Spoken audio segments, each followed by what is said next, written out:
when Hi, how are you doing today? I'm good. Yeah, I'm fine. It's really a nice day up here in California. How about you? Life is good. I'm still recovering from my trip to the UK. Had a great time. Happy to get back to work with you because this is a project I really love. I know, I Um, love this too, and I almost hate the fact that it's coming to a close. Our writing is over. Um, yeah, this is a project that you and I started about 2 years ago, I think. I, Was I think it was a brilliant idea to start it. The idea that we're looking at the parallel journeys of caregivers and survivors of brain injury. I think it's really important. I think it's a universal message that needs to get out there that when you have a brain injury, not only are survivors affected, but so are caregivers who are certainly family members. absolutely.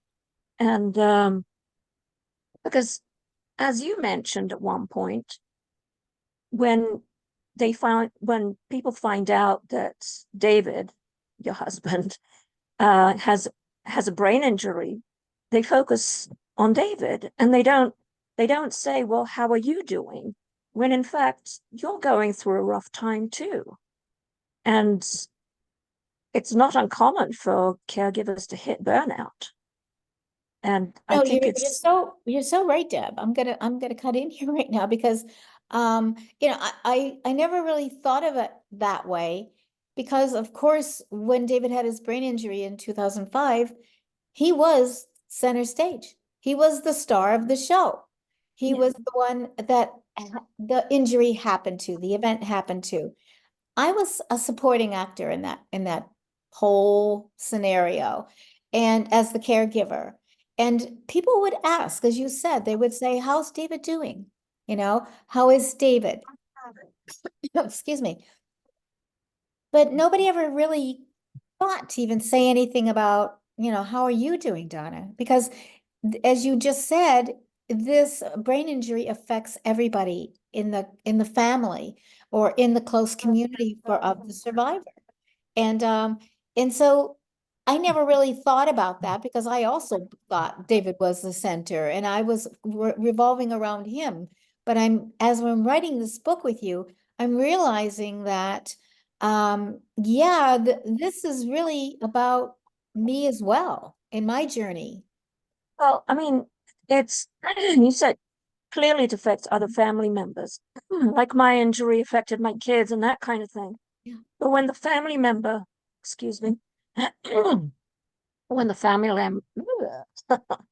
and the family member is also a caregiver, the caregiver role makes it that much more difficult because the journey they're going through, I can't even begin to imagine. I mean, I believe that not everyone has the ability to be a long-term caregiver, that you need that extra something. It's not just about love. It's not just about caring. There's staying power, there's taking care of yourself, there's all the emotions that go along and the worry about about the survivor. I mean, I think people who've never done any serious caregiving, including survivors like me, don't really understand the hardship, the struggles of being a caregiver. Um, so, so when I talk about parallel journeys, I'm not saying the caregiver is a prop there that's having a tough time. I'm saying that they're going through similar stuff, like issues like depression. Both caregivers and survivors can be suffering from it because of the brain injury. PTSD type stuff. Um, I don't, I can't remember right now what we wrote about, but Lots of stuff.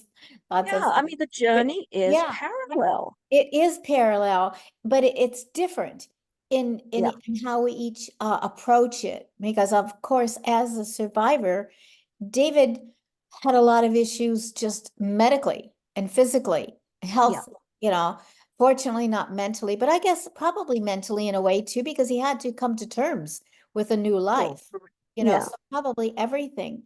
And because I wasn't the one with the brain injury, um, I realized I thought of myself as being perfectly fine, not being affected so, Right. much like as he was, of course.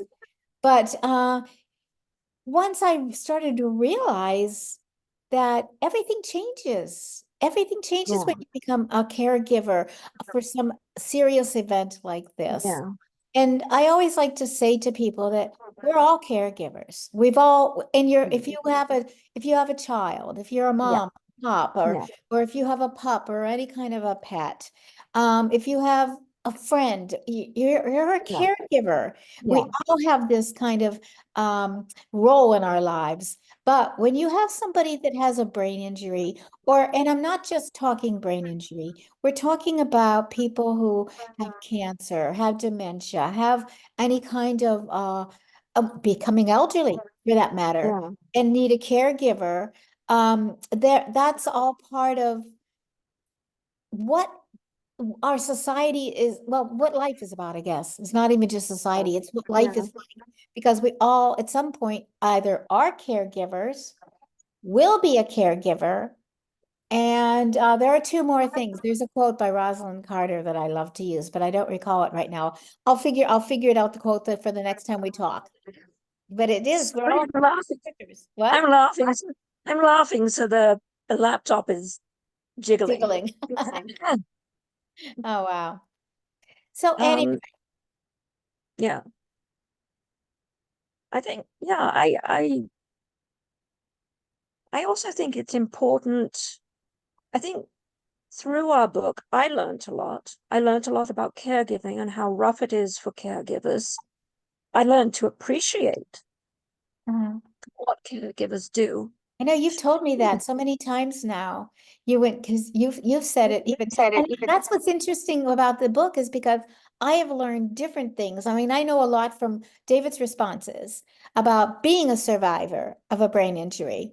Um, but you also learned a lot about what it takes to be a caregiver. Yes, of course, you had a caregiver, you and your husband for a period of time. But I think well, I don't think because you told me that you definitely understood more what your husband was going through as a caregiver. And I think that's what we want to bring to our readership. We want to let the readership, what our audience know, what it really, the backstory, what it Yeah, really is like to live with somebody and be constantly on alert for yeah, as a baby. When you were if you were a mom of a baby, your ears were always attuned for that little cry, that little squeak in the middle of the night that made you jump out of bed and run. And I'm still, even almost 20 years later, still on that high alert for David. If he has a bad dream at night, and sometimes he does, and last night was another one, where I would just immediately wake up. It's like, why? Why am I doing that? Because it's that alertness that, but it's not only that you understood more about the survivor side and I understood more about the caregiver side. Through your stories and David's input, I learned about more about the survivor side. mhm. And it's helped me. And I remember you saying that it's helped David to hear Oh some yeah, of the stuff. So I think there's a lot to learn from it. And I think so certainly survivors and caregivers can learn from it. But I think the public at large, because as you said, there's no, well, how are you doing? And with brain injury, it's especially bad. I mean, as a parent, you have a colicky baby, and people will ask, how are you doing? When it comes to brain injury, they don't. they don't think about that. It's not on their radar. You know, Right. I think people can relate more to that colicky baby and Yeah. saying, oh my gosh, that poor mom is not getting any Right. sleep or anything. But Yeah. when it comes to brain injury, people don't really understand what it is so much Yeah. because Yeah. frankly, it wasn't in the news very often. People didn't Yeah. really know about brain injury until relatively recently. So Well, and it's I new. think a lot of people aren't completely aware. I mean, a lot of people. I mean, one of the reasons I wrote my book was to inform the public at large, because there's so little out there. I mean, yes, as part of the brain injury community, we go and seek out these books and that information, Yeah. but there's a lot of people who doesn't even occur to them, wouldn't come across it go into a bookstore. Maybe they'll see one, maybe not. Mhm. Chances are, Yeah. Well, back in 2005, when David had his injury, there were very few books. And yeah, I think that is one of the reasons that I ended up writing my book as well. And yeah, we should identify those at the end by the time we finish this. But yeah, yeah, but because I just needed information. I wanted to know yeah, what was going on and what was right, happening and how other people were dealing with it because yeah, I needed some basis. I needed some yeah, footing. I didn't have it.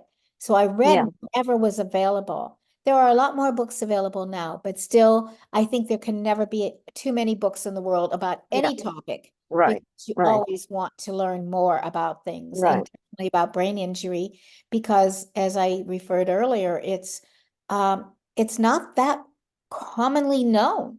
Even right, now, even after the football players, all that several years back, where the football players were being talked about in the news every night about having yeah, CTE, the chronic traumatic encephalopathy, from their concussions and from their head hits, and yeah, also the IED explosions from the Middle Eastern wars back in yeah, whenever that was, it was several years back. But those people are affected by brain injury. yeah. And so a lot of people, it is not something that is kind of in the back closet anymore. It's coming out. We're hearing a lot more about it. And I think that it's best to Oops,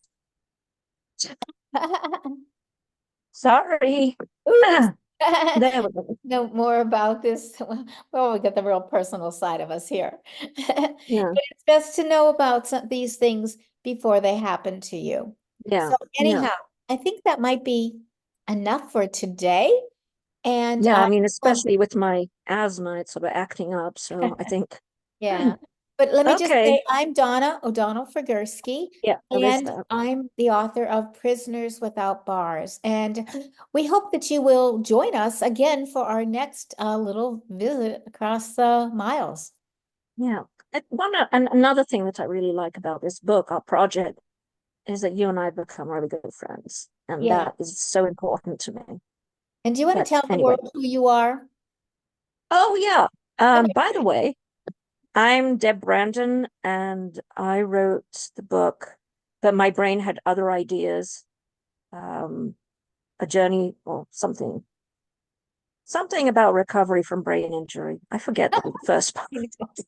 Um, a memoir of recovery from brain injury. So it's a good book, so I'm told. Yeah. Okay. And I So, wrote, did I just say I don't even remember if I told my title. Did I just tell my title? yes, Prison you did. Without Bars, A Caregiver's Tale. So yeah. Yeah. So check them out, folks. They're both pretty good books. Yeah. We say so ourselves. And the one coming out, we finished it now. So we'll give you some more update on that the next time we meet. Okay. Bye. Okay. Bye.